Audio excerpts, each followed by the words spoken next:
अगर आप लोग भी एक बैंक या फिर ऑफिस में काम करते हो तो वीडियो बहुत ज़्यादा हेल्पफुल होने वाली है आप सबके लिए। तो वीडियो को एंड तक ज़रूर देखना। अगर आपको वीडियो पसंद आए तो चैनल के जाके चेकआउट ज़रूर करना और लाइक कर देना वीडियो को। यहाँ पर हम समझने वाले हैं बैंक लोन डेटा कैसे क्रिएट करते हैं, डेटा एंट्री कैसे करते हैं, रेट ऑफ इंटरेस्ट क्या होता है, ईएमआई निकालना, टोटल अमाउंट निकालना और इंटरेस्ट निकालना। ये सारे टर्म्स आज की वीडियो में क्लियर हो जाएंगे, तो वीडियो को एंड तक ज़रूर देखना। चलते हैं वीडियो को शुरू करते हैं। तो यहाँ पे मैंने ले लिया है फ्रेश शीट। ठीक है, अब मैंने यहाँ पर एक शीट ली है। अब यहाँ पर मैं इस शीट का ना रीनेम कर देती हूँ यहाँ पे। ठीक है, पहले हम इसको यहाँ से मैंने हटाए, इसका नाम दे देते हैं bank loan, bank loan data entry. ठीक है, बेसिकली हम क्या कर रहे हैं, बैंक का जो डेटा है यहाँ पर एंटर कर रहे हैं और फॉर्मूले अप्लाई करना सीखेंगे। ठीक है, अब यहाँ पर मैं हेडिंग डालूंगी। हेडिंग क्या क्या है, पहले मैंने हेडिंग डाली है सीरियल नंबर। यहाँ पे मैंने लिखा सीरियल नंबर। नेक्स्ट में हम डालेंगे क्लाइंट नेम। हमारे पास जो क्लाइंट आएंगे उसकी नाम, मतलब उन लोगों का नाम यहाँ पर आएगा। उसके बाद हम लिखेंगे लोन टाइप, मतलब हमारे क्लाइंट ने क्या लोन लिया है, किस टाइप का लोन लिया है, पर्सनल लोन है, होम लोन है, कार लोन है, कौन सा लोन है। उसके बाद हम लिखेंगे लोन अमाउंट, उसने जो लोन लिया है वो कितने अमाउंट का लिया है, कि 1 लाख का लिया है, 2 लाख का लिया है, 15 लाख का लिया है। तो यहाँ पर हम एंटर करेंगे डेटा। उसके बाद डालेंगे रेट ऑफ इंटरेस्ट, कितना रेट ऑफ इंटरेस्ट में उसने लोन हमसे लिया, बैंक वालों से लिया। कोई भी बैंक अगर हमें लोन देते हैं तो उसके ऊपर क्या लेती है, वो इंटरेस्ट लगा के लेती है। तो वो कितना इंटरेस्ट जाएगा वो यहाँ पर आएगी हेडिंग। उसके बाद ड्यूरेशन, लोन जो है वो कितने साल का लिया है, 1 साल का है, 2 साल, 5 साल, 10 साल। तो यहाँ पर हम ड्यूरेशन लिखेंगे। उसके बाद एक इम्पॉर्टेंट टर्म आता है ईएमआई। ईएमआई टर्म इम्पॉर्टेंट है और इसका फॉर्मूला भी इम्पॉर्टेंट है, इसको हम बहुत अच्छे से समझेंगे। और यहाँ पर हम हेडिंग डालते हैं टोटल अमाउंट। ठीक है, ये टॉपिक मैं समझाऊंगी अभी। यहाँ पर मैंने टोटल अमाउंट डाला और नेक्स्ट में डाला इंटरेस्ट। ठीक है, यहाँ पर हमने हेडिंग डाल दी सबकी। अब हमें क्या करना है, सबसे पहले जिस रो में हमने हेडिंग डाली है उस पूरी रो को सिलेक्ट करना है और जाना है फॉर्मेट पे। यहाँ पे कर देते हैं हम ऑटो फिट कॉलम। तो यहाँ पर देखो ये ऑटो फिट हो गया ऑटोमेटिकली। अब यहाँ पर हमें सीरियल नंबर लिखना है, तो हम क्या करते हैं, हमेशा वो 1 और 2 को लिखा, बाकी को ड्रैग करेंगे। ठीक है, तो मेरे पास देखो ऑटोमेटिकली यहाँ पर सीरियल नंबर लिख कर आ गया। ठीक है, अब यहाँ पर क्लाइंट नेम, तो यहाँ पे मैं क्लाइंट के नेम डाल देती हूँ, लाइक मैंने डाला सुरेश। ऐसे ही हम और भी सारे नेम यहाँ पर डाल देते हैं फटाफट। अच्छा, मैं ईएमआई टर्म्स आपको बता देती हूँ, ईएमआई होता क्या है। ईएमआई क्या होता है कि जो हमने लोन अमाउंट लिया है उसका आपको पर मंथ कितना पे करना होगा, वो हम यहाँ पर एंटर करते हैं, फॉर्मूले के थ्रू निकालते हैं कि हर महीने उसको इतना ईएमआई पे करना है। ठीक है, तो यहाँ पर मैं सबका नाम यहाँ पर लिख देती हूँ फटाफट। मैंने यहाँ पर लिख दिया, लाइक दक्ष, प्रिया, अंकित, हर्ष, अमित, मनीषा, और यहाँ पर हम लास्ट में लिख देते हैं सुचिता। ठीक है, तो यहाँ पे मैंने सभी क्लाइंट के नेम लिख दिए। जब आप बैंक में ये डेटा क्रिएट करोगे तो आप वही डेटा लिखना जो आपको दिया जाएगा। ठीक है, अब मैं यहाँ पर थोड़ा इसको शॉर्ट करने के लिए मैं यहाँ पर सरनेम हटा देती हूँ इसको। ठीक है, अब इसको हम एडजस्ट कर देते हैं। अब है लोन टाइप। यहाँ पर जो मेरे पास क्लाइंट है उन्होंने मुझसे कौन सा लोन लिया है, यानी बैंक से कौन सा लोन लिया है, सॉरी।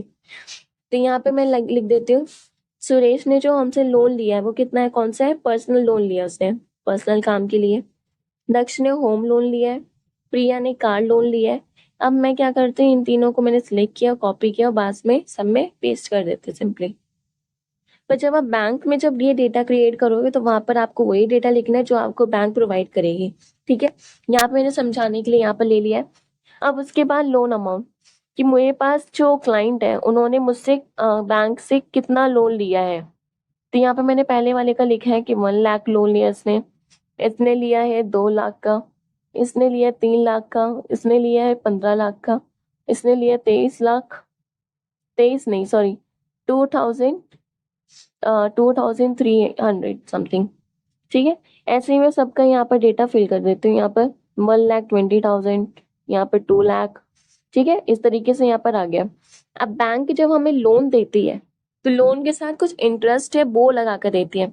लाइक जैसे ही सुरेश ने हमसे लिया है पर्सनल लोन और उसका लोन अमाउंट क्या था, 1 लाख, तो उसको 1 लाख में 12% उसको साल में देना होगा। तो यहाँ पर जो बैंक है वो 12% उससे लेगी अमाउंट, ठीक है। ऐसे ही होम लोन का है 11%, कार लोन का वो कितना ले रही है 13%। इस तरीके से मैं यहाँ पर डेटा सबका फिल कर लेती हूँ फटाफट, ठीक है। रेट ऑफ इंटरेस्ट, कितना रेट ऑफ इंटरेस्ट उसको देना होगा अगर उसने लोन लिया है तो, ठीक है। अब उसके ऊपर ड्यूरेशन डाल लेते हैं। मैंने लिखा है यहाँ पर 2, 3, 4 और 5, ठीक है, ये ड्यूरेशन है। उसके बाद ईएमआई का कॉलम थोड़ा बड़ा कर देते हैं क्योंकि यहाँ पर हम स्टार्ट करेंगे फॉर्मूला समझेंगे, ठीक है। फॉर्मूला इंपॉर्टेंट है तो फॉर्मूला को ध्यान से समझते हुए चलना है। ईएमआई को हम क्या बोलते हैं कि उसको हर मंथ कितना ईएमआई पे करना है वो हम यहाँ पर फॉर्मूले के थ्रू निकालेंगे, ठीक है।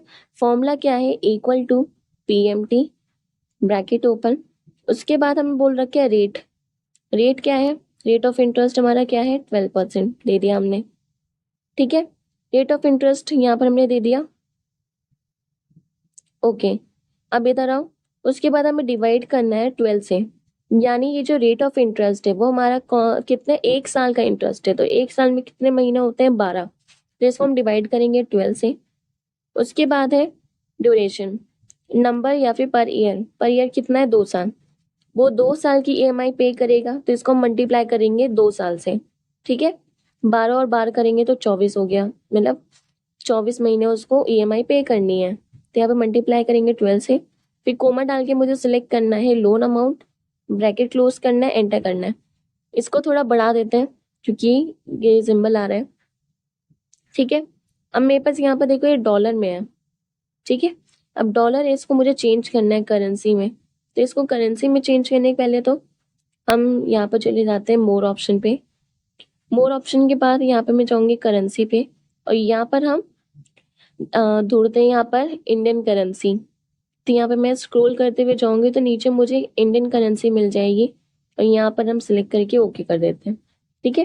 तो यहाँ पर देखो इस तरीके से यहाँ पर शो हो रहा है, पर जो हमारी जो ईएमआई आई है वो किस में, नेगेटिव में है, माइनस आ रहा है ना।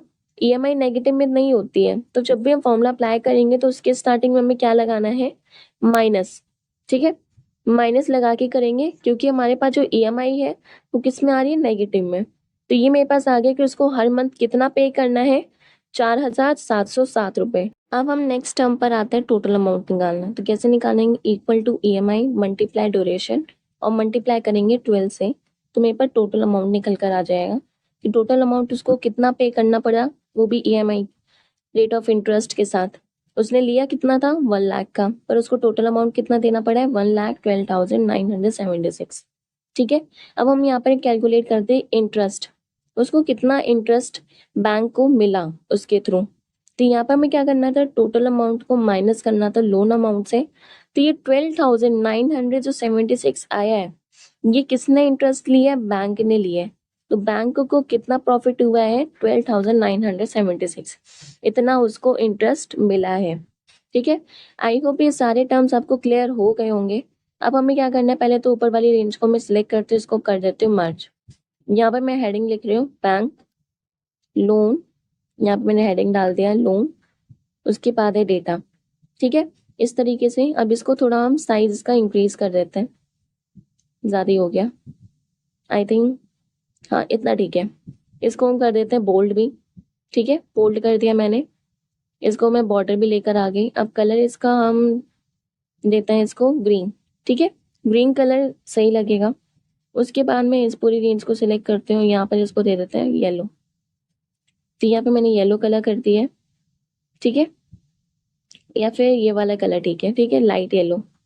अब इसको भी हम कर देते हैं बोल्ड, और यहाँ पर देखो मैंने सब पे बॉर्डर दे दिया है। अब इस पूरी रेंज को सिलेक्ट करते हैं और इसको भी मैं कर देती हूँ यहाँ से ऑल बॉर्डर, ठीक है। तो ये ऑल बॉर्डर यहाँ पर सब पे क्रिएट हो गया अच्छे से, ठीक है। आई होप आपको ये सारे टर्म्स क्लियर हो गए होंगे। तो यहाँ पर हमारा डेटा प्रिपेयर हो गया है। मिलते हैं अपनी नेक्स्ट क्लास में। थैंक्स फॉर वॉचिंग और प्रैक्टिस ज़रूर करना।